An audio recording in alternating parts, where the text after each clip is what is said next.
All right, so now let's go ahead and make a copy of this too, because I'm a bit of a copy junkie. Just it allows me to feel better about what I'm doing. But, since we are working on the singular layer, but remember, if all else fails, you can desaturate this and keep pressing forward. But yeah, so let's go ahead and go with a bit of a grayish blue for the armor, or chest plate, I should say. And let's go ahead and put this back to color. Let's brush that in. And that's a bit too much. Let me take that to more of a lighter version, hopefully. And it's still too blue. Yeah, maybe something like that.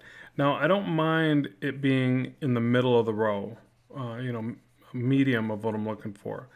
I just don't like it to be overly saturated. And I guess this is all subjective. You might look at this and say, well, it's extremely saturated.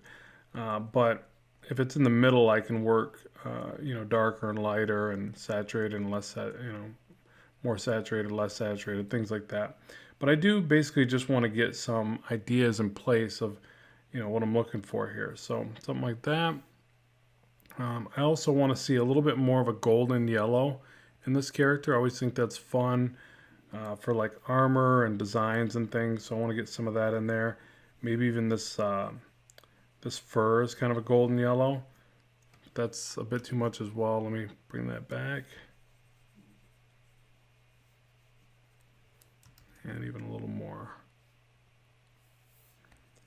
So you see I'm just kind of moving that slider around here and there. Yeah,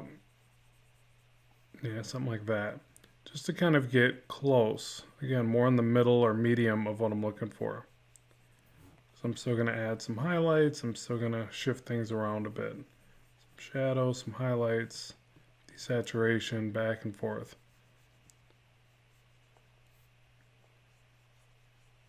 And you see you could really just paint this from a distance. I think I want this eye thing to be that same golden yellow. You can really just paint this from a distance and be okay with it. It doesn't have to be perfection. The beauty of this, if you're working with a customer, is you could really show color variations like this, again, from a distance, from a quick representation. And then if they like it, you can press forward. So you can, tighten it up and get in there and really detail the work.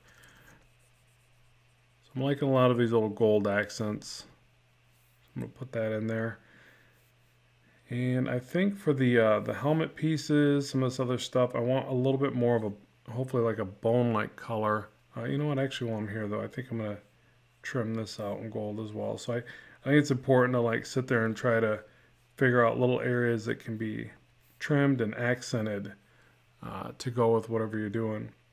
So I'm just going to add the trim around these pieces like that. I think that's kind of neat. Maybe even the underneath material, something like that. And then, yeah, let's go ahead and go for this bone-like color. So it's going to be even, more yellowish white. Probably even a little less yellow than that. I can press real light here, and that should give us closer to a bone-like color.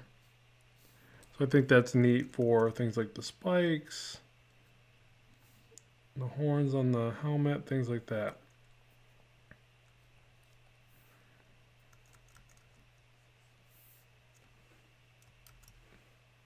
Okay, so there's that.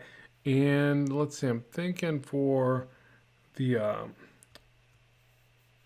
skirting area, whatever this would be called, something, I'm going to try to sample.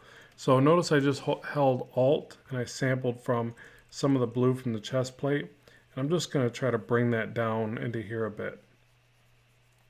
See if that works or not. So basically like blue, gold, browns. That's probably about it. And I could probably use a little bit of this blue highlight color just for some of the reflectivity of the spiked ball there. And the axe head's going to stay gray. So now we've got a pretty good like base color all throughout. There's a few areas that are lacking color. I guess this um, shoulder piece, or I'm sorry, forearm guard. But really that could be a gray, I think. I think the handle for the axe could probably be have some brown in there. So we'll just do that. Again, I just sampled from what's here. So I'm just holding Alt and sampling what's there. And what's kind of neat about that is the more you paint, the more you can just sample from your existing painting. And again, I'm going to say that I think that that's really the way to utilize this effect. Even though you're painting over grayscale, it feels like there's only so much you can do. You can do a lot, but I always feel like at the end of it, you just need to paint on the very top. If you're trying to really refine it, I'm not going to take this to a extreme level of refinement because it just takes a lot longer for that type of explanation. But we're going to get pretty close. So what's going to happen here next is I want to take and develop a little bit more of a light source. So I'm going to take a bit of golden yellow, something like this, and I'm going to now set this to something like add glow. Let me kind of test it out. It's extremely bright, so we'll use it very sparingly. But what I want to do here is just kind of hit those edges. Okay, so me personally, I want to be really careful of going into the character and doing stuff like this. Okay, it's real easy to want to do that, and it really rounds them out, but it just takes away from the painting a lot of times. You got to be very careful the way that you use your light source. So in this particular instance, I'm just using what's called rim light or edge light, and so that'll be a pretty strong light. You see I've already defined it on the leg here. I can get some of this onto the very edge of the fur here and then have it dissipate. So just hit a few more little strands and then leave it alone. Because again, it's very easy to go, well, wouldn't it look cool all through here? Yeah, it probably would, but it's not gonna read well. It's very, I don't know, light's very tricky in the way that you use it. Your light source is very powerful, so you have to be very specific and careful about it, I think. So less is more sometimes. So I'm just gonna try to implement some of it. And then if anything, I'll do some of it and then come back to it so that I kind of guard myself from overdoing things. Maybe just a little bit of light here. I'm kind of picturing that the leg's blocking some of this. So I'm just going to put a very little bit here and there, not much. Maybe a little tiny bit on the edge here, just because I want to bring out that detail a little bit. So light not only rounds out your form, it's also an extremely good way to convey a focal point.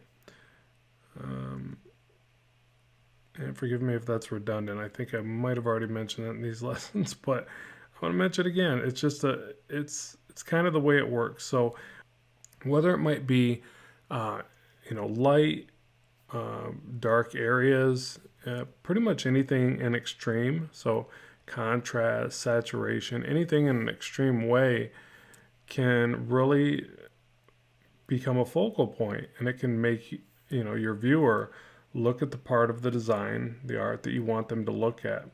So just be aware of that it's very easy to utilize that, but it also works better if it's used sparingly.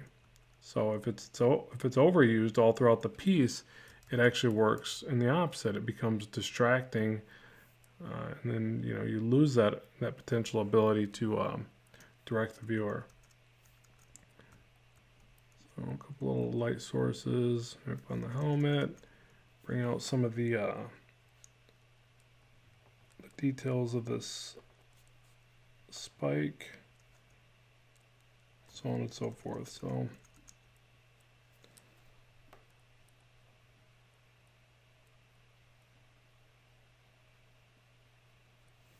yeah, again, just trying to little bits here and there, but fighting the urge to go all throughout the design with this.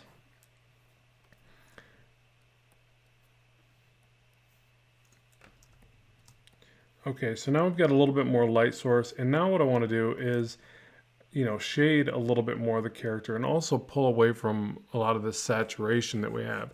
So what we're going to do is let's stop right here. We'll head over to the next lesson, Again, we're going to introduce a little bit of contrast here and there and shadow, and then we're going to bump back the saturation. So with that, let's move on to our next lesson.